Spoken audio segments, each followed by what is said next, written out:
Good morning, everyone. Just a couple of things we want to make you aware of before we get started.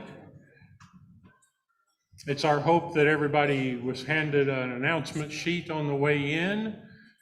If you were not, look on a table out there on your way out, and you'll find a sheet that will tell you some things that are going on now and in the future. If you want to see into the future, get a sheet.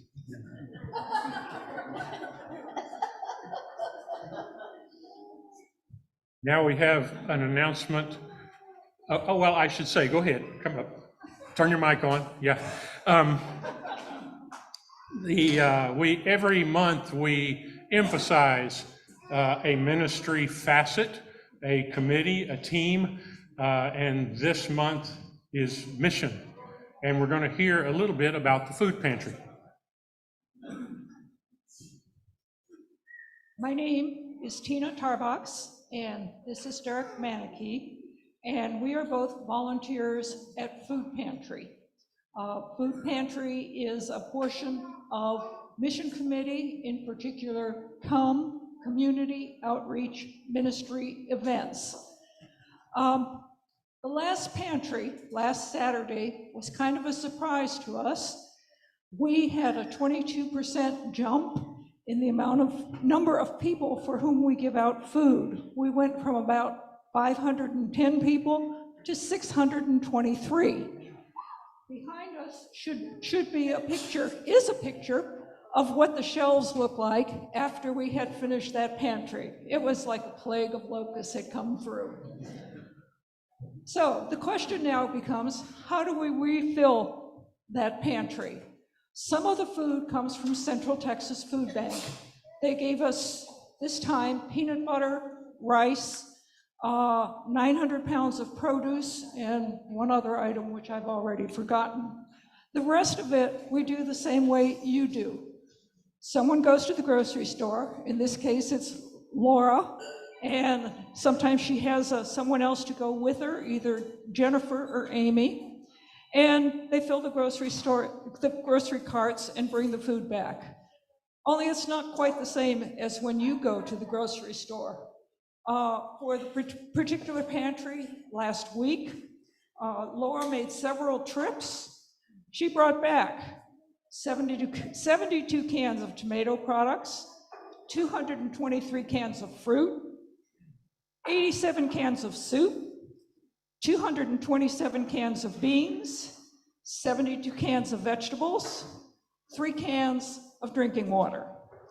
Now,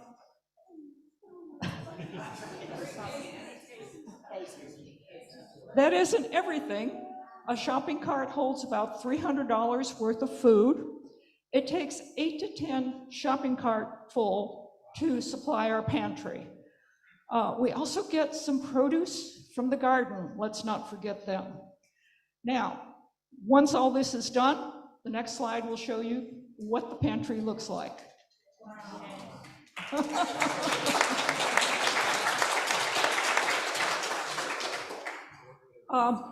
At this point, I have to tell you that the that gets no money from the donations to the church. We have a restricted fund, so everything we get everything that we do is either your food donations that are usually brought up during the puppet show, and the donations you make so that Laura can keep spending money. There's a table out in the foyer. You can find out more about the other things that Mission Committee does. And thank you for listening.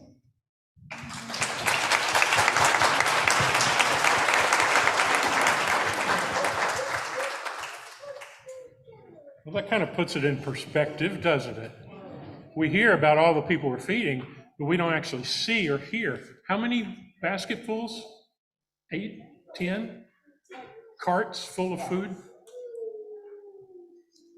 So, bring your canned food and put it in the aisles so that it'd be nice to have the children make 2 or 3 trips to get it all up here.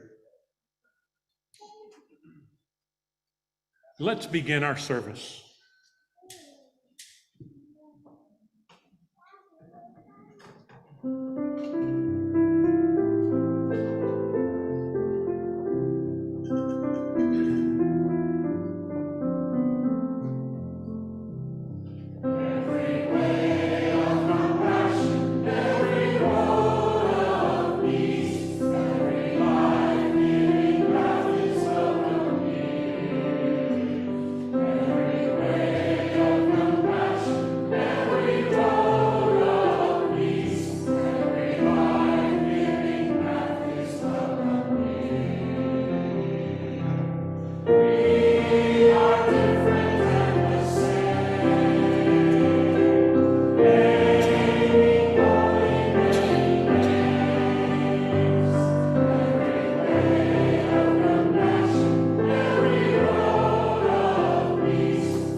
To all who are fathers, to all who have ever been a father to someone, or to all who have a father. We are so glad you're here. We were at Presbytery this weekend, and they talked a lot about being better together, and we truly are all better when we are all together. We're together here this morning, and we're together on Zoom. Hi, everybody. And we're together on YouTube. And if you're on YouTube, please like and share us so we can spread our message. We have friendship tablets. Please record your attendance today. And if you have any messages for us, let us know. Any changes in email address, any visitors, if you put down your email address, we'll be able to send you our weekly e-newsletter. We are not having a Meet the Ministers today. We usually have it on the third Sunday, but it's Father's Day. So we will have our Meet the Ministers light lunch and meeting next Sunday after church. And with that, let us now join together in community.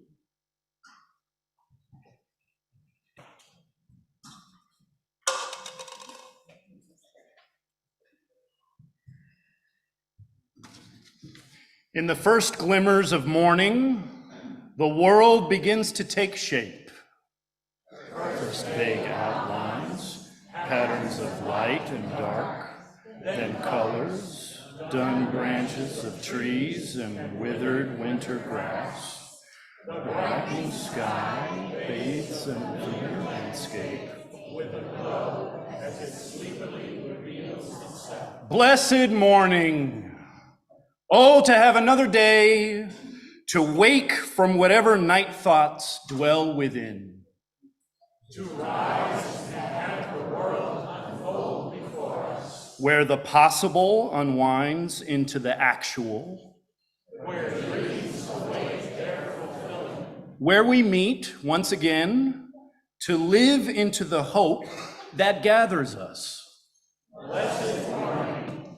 Amen. Please rise as you're able.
Good morning. I want to welcome up our young and young at heart for the puppet show. If you see any bags of food in the aisles, you know that's for our food pantry. If you'll please bring that up, that would be wonderful.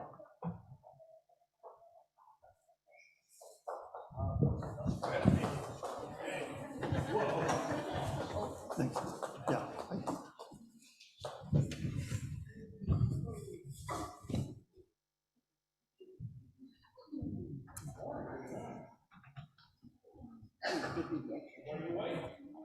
Well, I need one.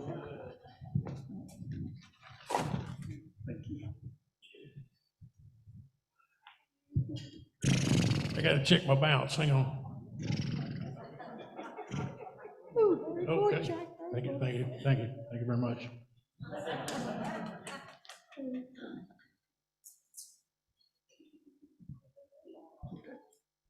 Sorry, I'm just kind of really slow today.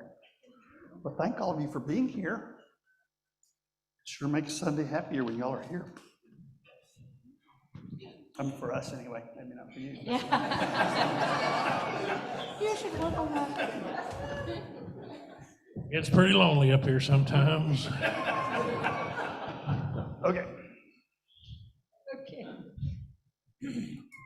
Hello, this is Hortense Hartley Horse. Welcome to my new show. Hortense, what is your new show? Our station was bought by Bucky Beaver's mom. Oh, so who's our guest today? Guess. Oh, okay. Boys and girls, our guest today is Bucky Beaver. Thank you very much. I have a very fascinating subject to talk to you today about, which is tooth decay. Oh dear. That sounds really interesting, Bucky. Well, it certainly is, Mr. Rabbit. My mother says your teeth are your friends that you carry in your mouth. Oh, okay. And your mother owns the studio, so brush your toothy friends, young people, every day. Oh, that's wonderful advice, Bucky. And be sure to brush 9 hours a day. But not 9 hours. Yes, you'll probably have to drop out of school so you can brush properly. Bucky, brushing your teeth is very important, but we have to keep a balance. My mother says you'll get cavities if you don't brush all day long. Well, our other guest is Mr. Monkey, author of the controversial new book, Brushing with Pudding. That's right, young people. And Miss Horse, my studies have shown that the more sugar you eat, the fewer cavities you'll have. Oh, Mr. Monkey, that's impossible. I know it sounds crazy, but I did a clinical study of the diet of hummingbirds and found they never get cavities. That diet of hummingbirds? That's right. Hummingbirds drink sugar water. Exactly. And they never get cavities. But, Mr. Monkey, hummingbirds don't have teeth. Well, I didn't think of that for my study. But look at it this way, Hortense. Where was the last place you found out you had a cavity? At the dentist's office? Yes. And exactly the time before that? At the dentist's office. So obviously, sugar doesn't cause cavities, dentists do. Huh. What? You know, that just makes sense right there. No, it doesn't make sense. Young people, does brushing 9 hours a day make sense to you? No, I guess not. No. No, it doesn't. Does brushing it with pudding sound wise? Tasty, but not wise, no. No, that's not wise either. So that's why I'm so proud of you when you think for yourselves. I'll bet your parents feel the same way. Jim, do you have a song about love? Yes. What a surprise. Or dentistry. Take your choice. Some of us have left the script. Well, that's something new. Yeah. New song. Y'all ready? Can you help me with the new song? Okay. You like it?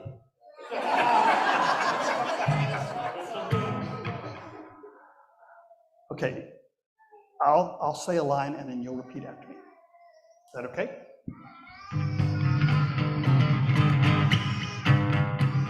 I don't know, but I've been told. Love is worth much more than gold. I don't care, I don't know if you are poor. I just know your worth is sure. Let love save.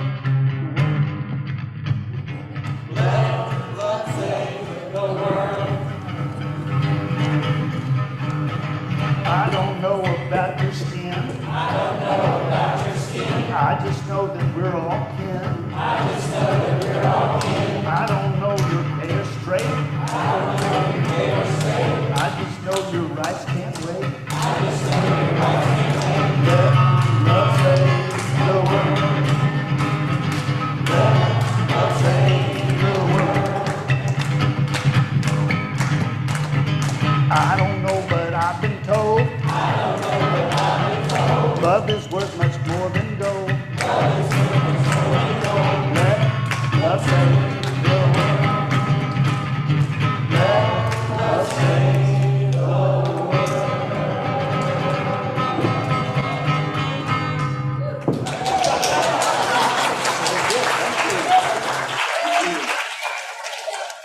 Are you ready to have fun in chapel?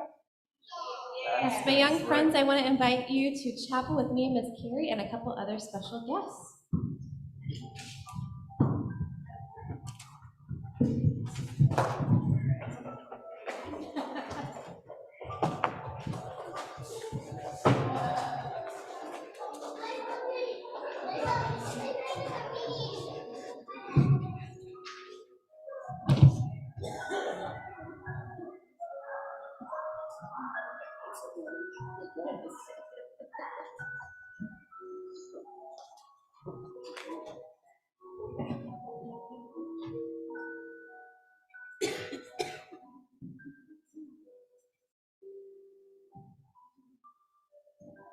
Today, let me touch the earth with gentle hands and build anew. Tomorrow, let me remember that all I have built belongs to earth alone. And always, let me ask for no other blessing than the one that God has already given me to be.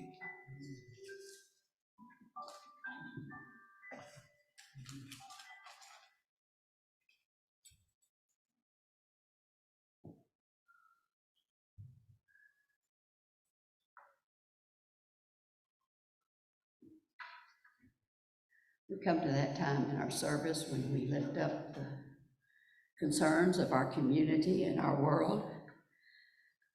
In particular, we lift up the Reverend Dan Smith, who died this past week.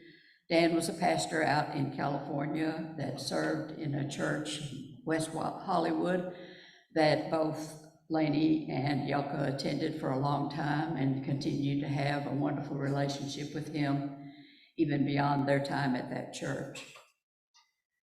Don, Jay's brother, died in Kansas City. And so Don and John are up there right now, attending to things there. And James in Georgetown died this morning.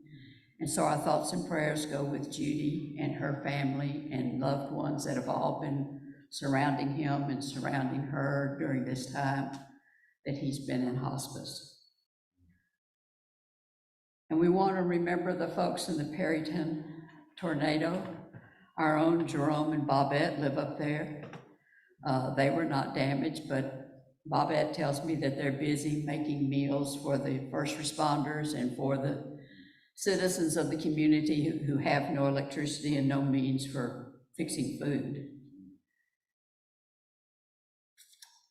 For me, we had Presbytery this weekend. And for me, unfortunately, it ended pretty brutal. And had to do with the GLBT issue. The outcome of the vote was beautiful, but the voices that spoke before we got to that outcome weren't so pretty.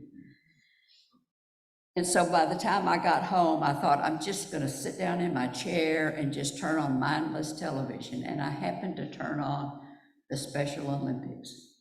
And I don't know if any of you saw the opening ceremonies of the Special Olympics, but it was wonderful. Every country had one representative who was carrying a container of some sort of water from their home country. And they would take that container up and pour it into the river of unity that surrounded the torch for the Olympics. And just watching that whole ceremony just changed my whole day. So everything is good today, I'm happy to say. So please join me in this time of prayer. As we touch the earth today, may we have a gentle, loving touch. And as we remember and celebrate the male members of our own one human family who have had a positive effect on our lives, may we also renew our commitment to the values we share with them. May our eyes see anew the beauty in the people, the plants, and the planet that we live on. We lift up people in power that they may see a new vision of equality and justice for all whom their powers impact. May we become aware of the joys and concerns of our one human family and love and support all within our reach. May we truly see the worth in each other. And may our dreams graciously await their fulfillment. We lift all these prayers up in all your many precious names. Amen.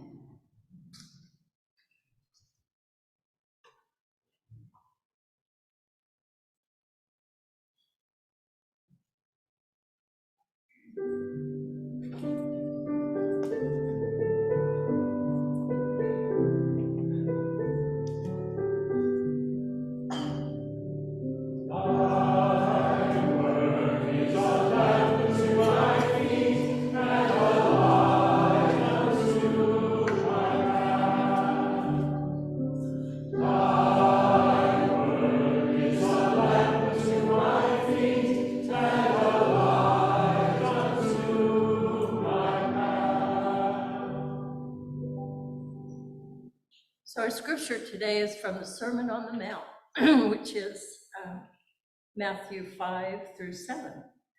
And it's from 6, 22 and 23.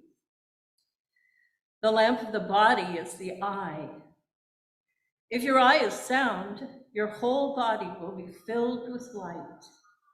But if your eye is diseased, your whole body will be in darkness. And if the light inside you is darkness, how great that darkness will be.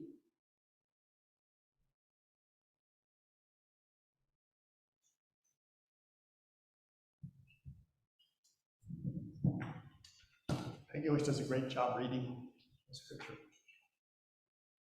And then she reads scripture in general, so I know she loves scripture. And it's good to have one person. This is a sermon for the rest of you heretics.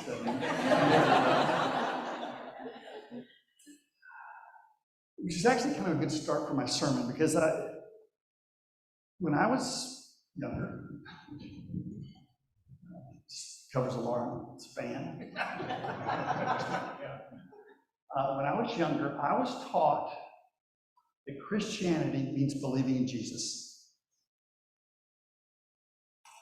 And I went through youth, I went through seminary, never heard an alternative view to that. Until I started discovering Eastern religion and mystical versions of Christianity. We're in a series on the Sophia passages, which are in the Catholic Bible, because they're based on the Greek translation.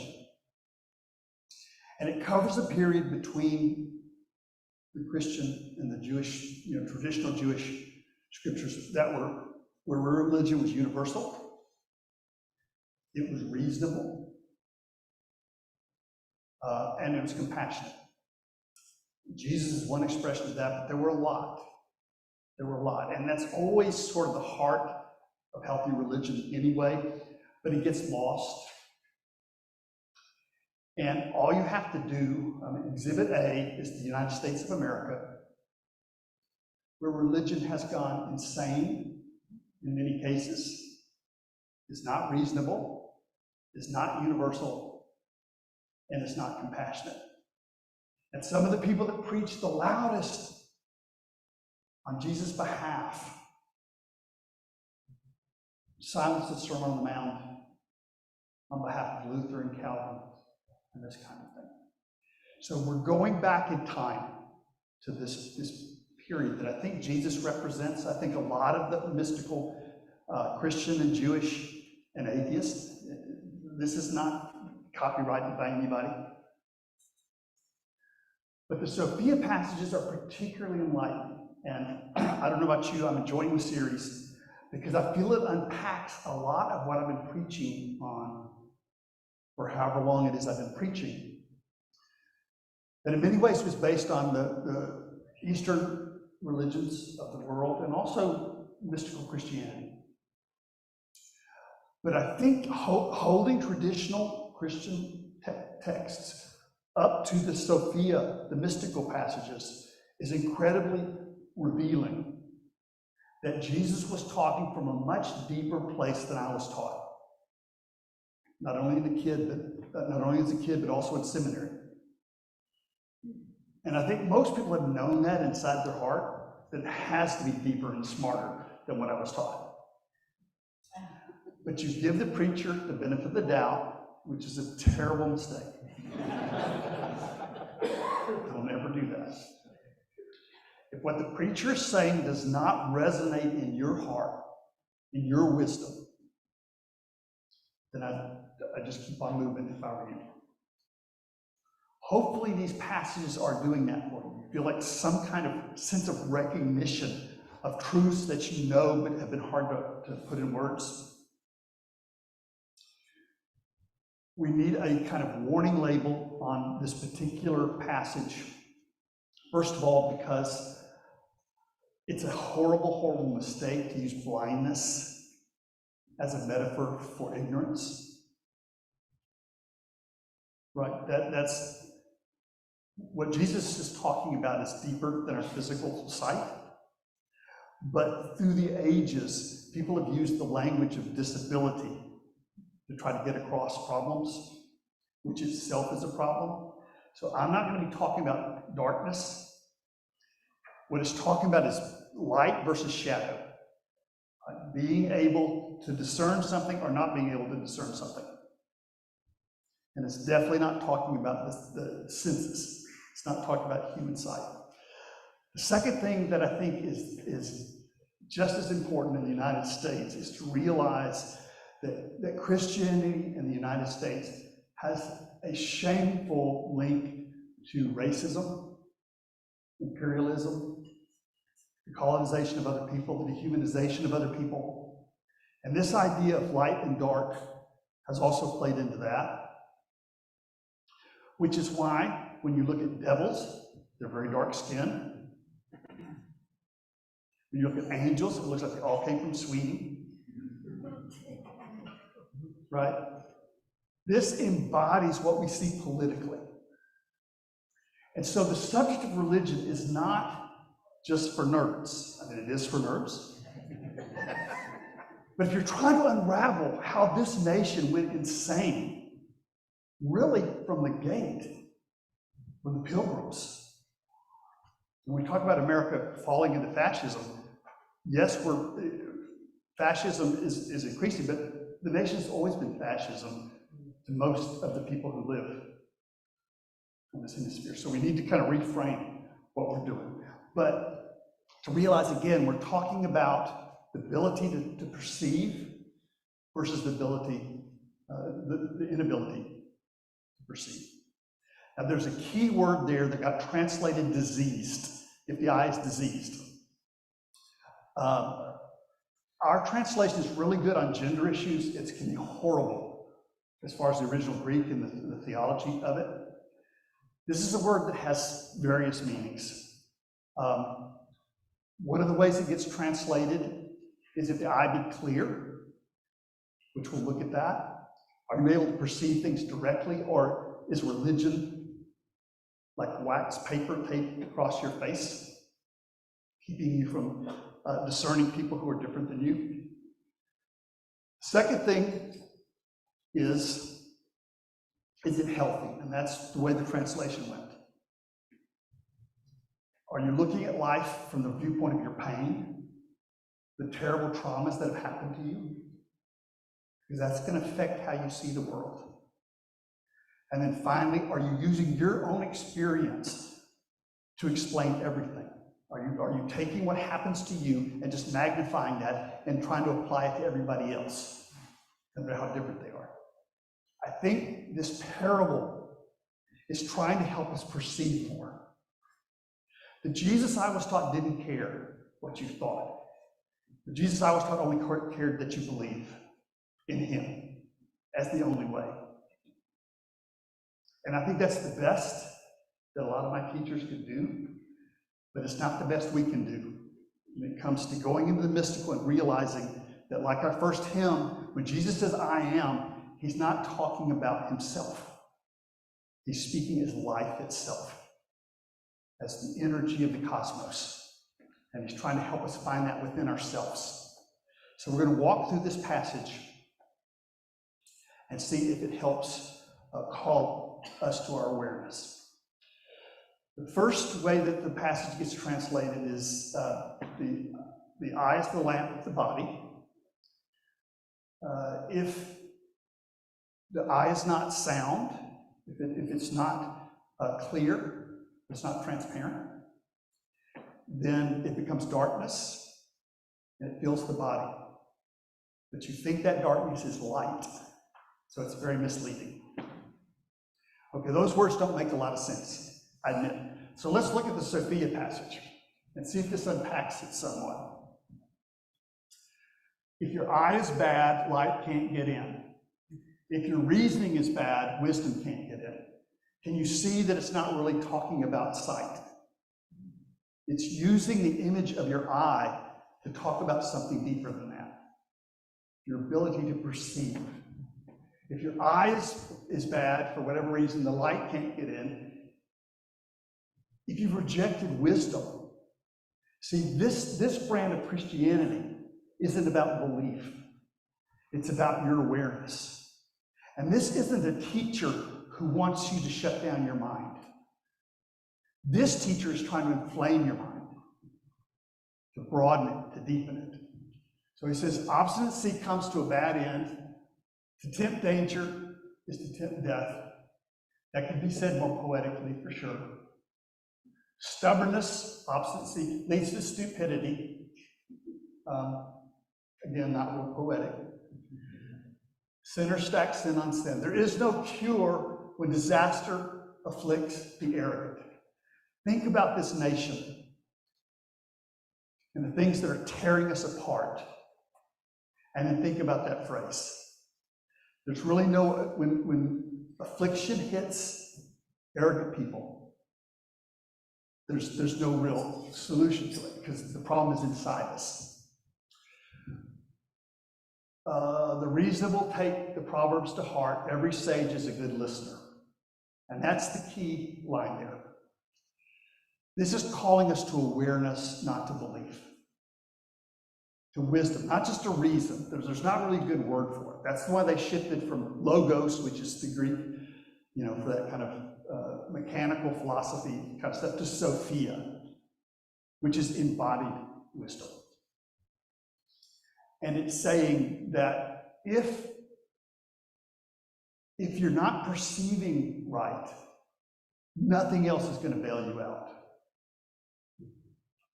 Right? If you and I are talking and I cannot hear what you're saying because I'm so inside myself, if I'm so brainwashed by religion that I can't hear what you're saying unless you put it in my cliches,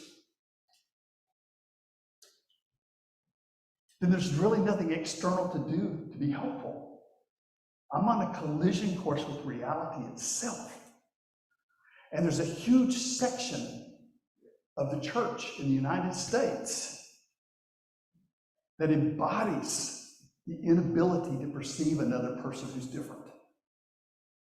And what our passage is saying is that's when you think that your belief is light, is perception, then that darkness puts everything, that shadow keeps us from perceiving anything of worth. The more study I do, if I have a prejudice, the more I'm going to prove what I already believe. How many people have you known have done studies online? And it's crazy stuff. But they keep going back to the things, they're not testing to see whether it's true in the first place. They're just looking for things that prove what they already believe. And they think of that as science. See, science is a method where you test yourself to see if your perceptions work in the real world. Just going through the internet and finding scientists that agree with you, that's not science. So, our passage is saying, when you start with your prejudices, when you start with your beliefs, and let's face it, if you believe something you're not testing it, that's what the word prejudice means. You can be absolutely right. If I take something like the Christian message, it can be 100% right, but if I don't understand it, I can misuse anything I read. And in a changing universe, yesterday's truth is always a problem today. Right? So it's not saying that the text is wrong, it's saying you have to approach it with a certain awareness, or it becomes the problem that you're trying to solve. So in a lot of the mystical traditions, there's a saying, be your own candle, be your own lantern. Take it on yourself to test your perceptions. And believe it or not, one of the best ways is to stop talking and listen, which is the punchline of this passage. One of the most helpful things I've found in my life is when somebody says something that I'm not really crazy about, I repeat it and say, is that what you said? And before we go on, until they say yes, I just keep listening. Those little moments are where belief can become perception again. Be your own candle. The second way that the word gets translated is it healthy? Is it diseased? And in this case, a lot of times when we look out at the world, we look out through our pain, through our trauma. And that doesn't make us bad. That's very human to do that. At the same time, we build our own prison of shadows. Because I've been hurt in the past, I don't trust you enough to try to have a relationship. I'm not perceiving the current moment. And it's a very human thing to do. When we hurt, we pull in. That's a survival mechanism.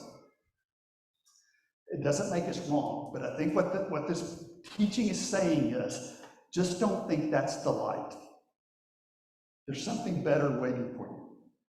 Go ahead and process, heal, all of that. But don't think the current pain is going to last from now on. It feels like that, you're sure of that, but it's not true. Everything changes. The more we study out of our pain, the more we just reinforce the pain. The more we prove, the more I came up with a saying I think is pretty good. Don't tell anybody, because now we're copyrighted and become famous. But I was thinking the other day that love can walk on water, but fear can drown on dry land. At least in my experience. That if I haven't found the handle on my fears and my pain and my depression, my brain will pick out examples that prove that I should be depressed, that prove that I should be in despair. So we need something deeper than that. And in the mystical writings of Sophia, it talks about being a prisoner of the shadows. And we carry those with us. And our brain is pumping out fearful things all over the place, which is happening to a lot of people in this country. Do you know there are people that are afraid of refugees? The most helpless people, the most courageous people. And yet, people are talking about bravery and courage and stuff, and they're terrified of anybody that's crossing our boundary. And again, the insanity is the people we're afraid of were here first. We stole from them, we murdered them, and now we call them illegal.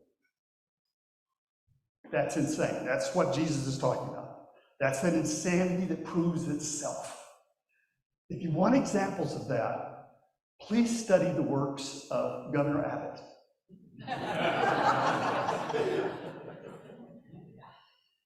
If you want to see heavily armed ignorance, or the governor of Florida, there are lots of examples right now. But we can't get out of that unless we heal. And the people that are trapped in that are not bad people, and they're not stupid people. And we're not going to get rid of it just by fighting it. There's going to have to be a healing. So a lot of what Jesus was calling people to do in another empire a long time ago in a faraway place was to do that. It's not the total answer, but don't become reactive to evil. Don't let that push your buttons. Don't let fear, despair, depression push your buttons.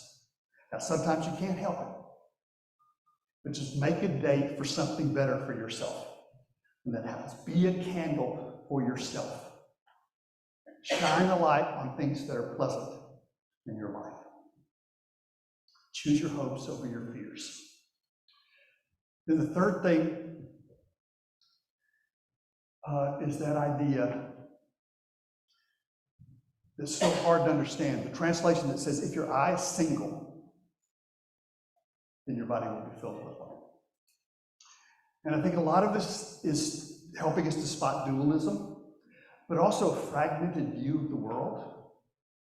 When you think the people from Mexico or Honduras are strangers, your vision is broken, right? You don't realize that's your human family. And when you think the billionaires are your friends, and the people fleeing what this country did to their country are your enemies, that's broken vision.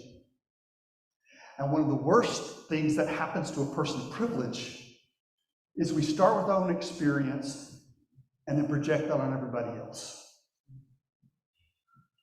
Why can't people be more like me? There wouldn't be any problem. If people would just be like me, look how hard I've worked. You know, I was saying this to my maid the other day. She was on her 200th hour in the week. I was on the golf course, and it's insane, but it's hard to catch ourselves. That the hardest working people in the country are being called lazy. And the people whose only virtue is they were born to somebody rich are writing books on self-help. So there's a couple of quotes in our passage that I don't want to leave behind, but in the Sophia passage we're looking at, there is no cure when disaster afflicts the arrogant. A stubborn heart will have many a hurt. See, when I think I'm at the center of everything, and I think that your biggest problem is you're not like me. Now, you've all seen through me by now. So that doesn't bother you. But there are lots of people. If you're a guy, you probably think if women were more like you. Is that? Yeah. Don't attack the preacher.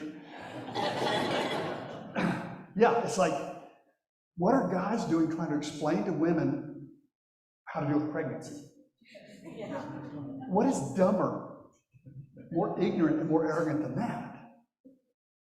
Think of the violence that hides behind the Right to Life movement. I've said it before, it doesn't cost a guy anything to be pro-choice, to be pro-life.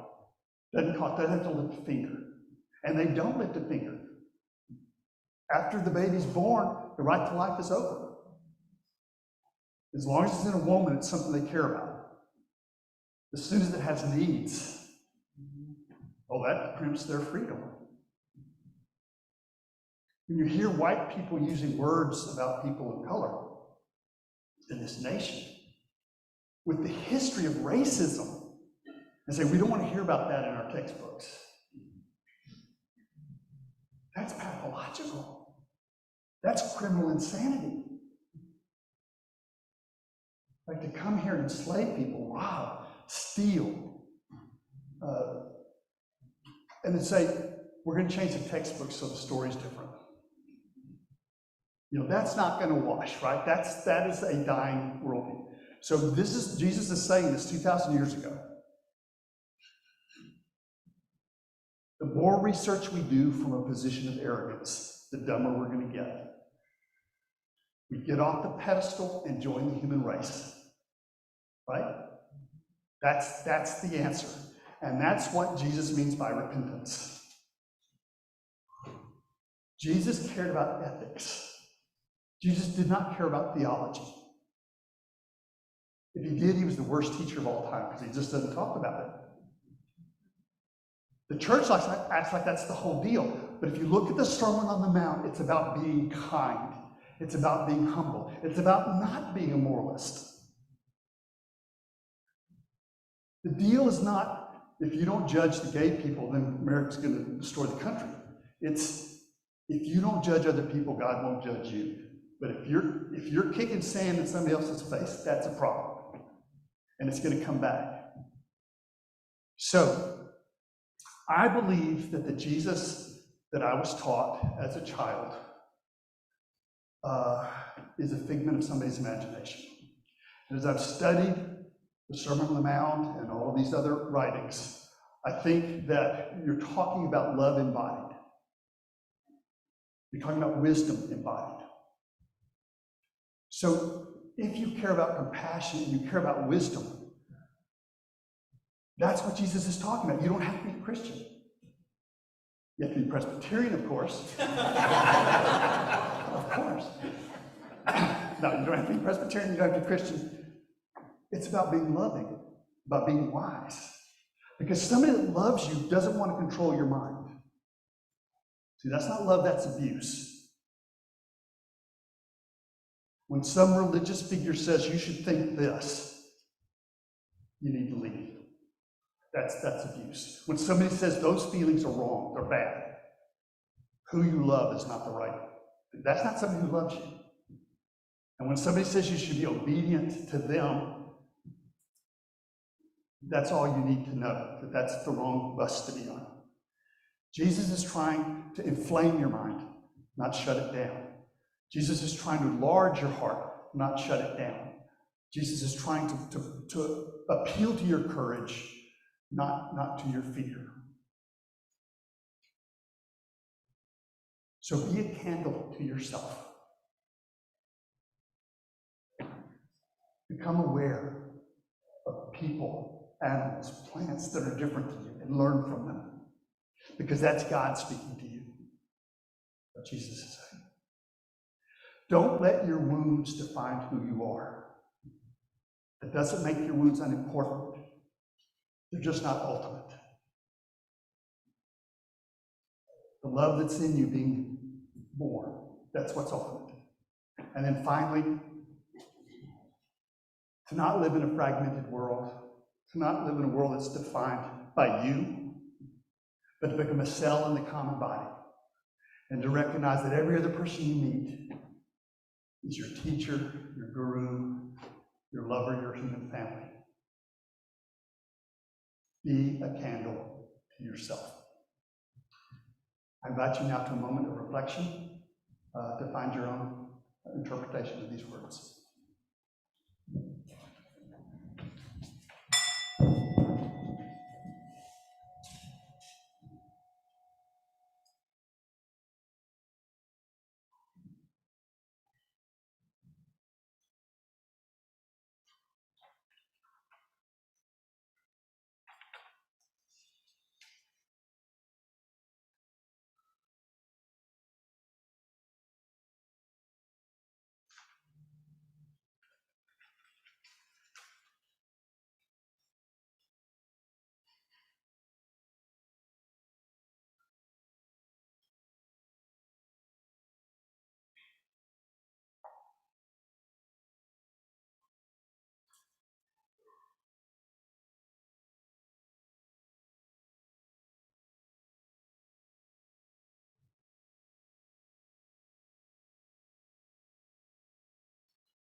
Before our time of offering, we've got some words from Lainey to share with us.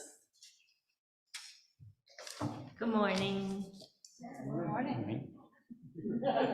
I'm Lainey Rathgaber, and I wanted to talk to you this morning about an outreach ministry here at our church that's near and dear to my heart. For several years now, my wife Yelka and I have been volunteering at our church food pantry. Twice a month, we come up and help bag produce and wonderful herbs from our beautiful organic church garden. We bundle diapers from the diaper bank, and we sort and bag fresh fruits and vegetables from the Central Texas Food Bank, as well as our personal shoppers like Tina Tarbox and Laura Landsman, who know where to find good deals. And we have our own muscle man, Derek, who does all the heavy lifting and spends countless hours volunteering. They are the lifeblood of this program, and true heroes and sheroes. The bags of groceries we collect during the offering are also used for our food pantry and are greatly needed and appreciated in our teaching our children to think about others. This ministry is a true labor of love, and we have a wonderful group of volunteers and leaders who make this possible. Last Friday, my cousin Julie asked me if she could help us out. She's a local school teacher, but has time in the summer to volunteer. So she met us up at the church and we put her to work. She saw the fun that all the volunteers were having and experienced the joy as we all worked together. She stayed afterward for a tour of the pantry and the diaper shelves and loved seeing our church garden. She was so impressed with our operation, she told me she wanted to make a donation. As I gave her the tour, I told her every time we have a food bank, it costs around $3,000. So anything she might want to give would be greatly appreciated. The next day I received a call from her father, my Uncle Fred. He told me how impressed Julie was with the operation and that he wanted to send his own check for $250. I said that would be wonderful. 2 days later, cousin Julie stopped by our house with an envelope, and it said, "Thank you for introducing me to the food pantry at your church." Inside the envelope was a check for $1,000. I burst into tears and I thanked her for this amazing and generous gift. The next day, she came back to our house with another check. She had challenged her husband, Tom, to match her donation and handed me another check for $1,000. I was overwhelmed with their generosity and so thankful as I drove up to church as fast as I could to bring these checks to the church office. As some of you may know, we currently only have funding through October for our food pantry.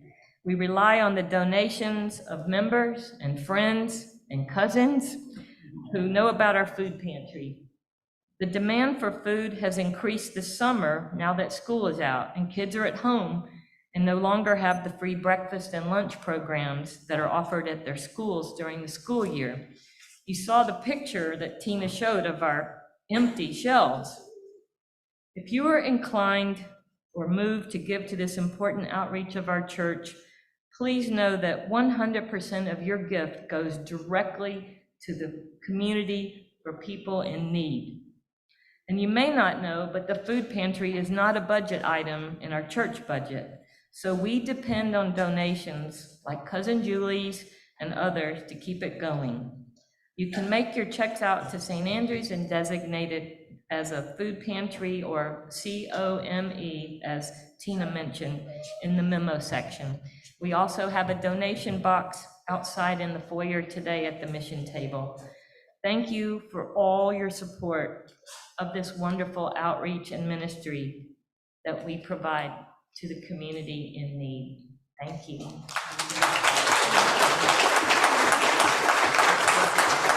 I'm not going to let her leave. Compassion for others, both locally and globally, inspires us to give. Sometimes our gift is our time and energy, sometimes our talent, sometimes our resources. Our generous spirit expands our hearts and our horizons.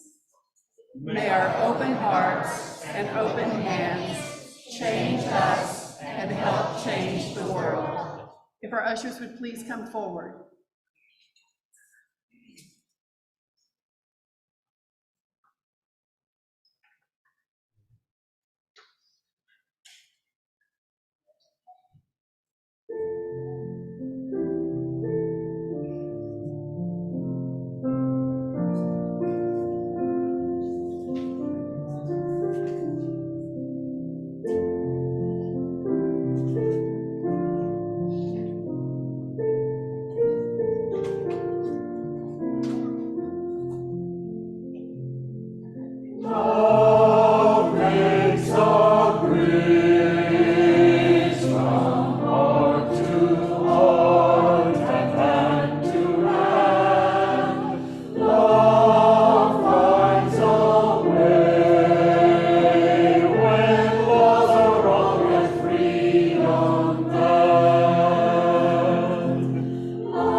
have moved and bound.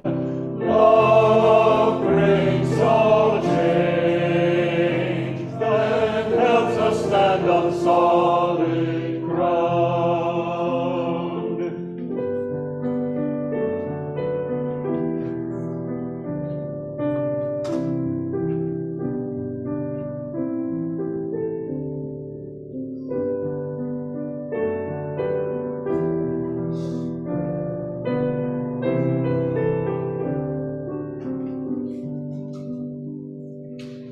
Love makes a bridge that winds may shake and not destroy. Love carries faith through life and death, our source of joy. Love is our source of hope and joy.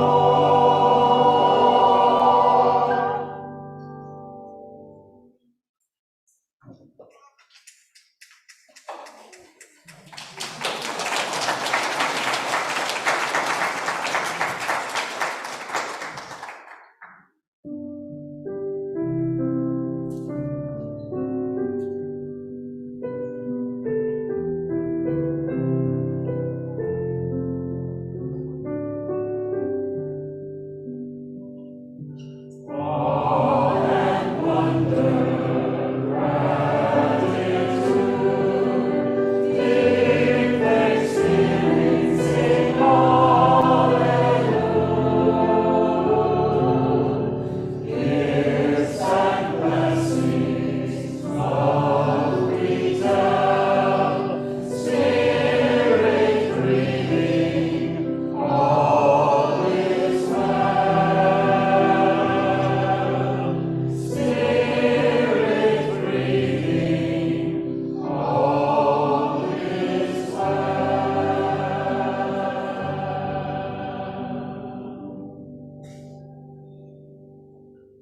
Please rise as you're able.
Thank you so much to everyone for being here, and thank you to the choir for that lovely song. I turned and looked, and I thought, while they were standing there and I wasn't paying attention, I looked and I thought, where did everybody go in the congregation? Because they are such a rich part part not only of us when they're singing there, but when they're part of our group. So now, I don't know about you, but many of us learned that coming to church was for belief. And it's a relief to know that it's not for belief, but we come to church to awaken our awareness of the joys of the world and the huge needs of the world so that we can react in kindness. So now go forth and react in kindness. Amen.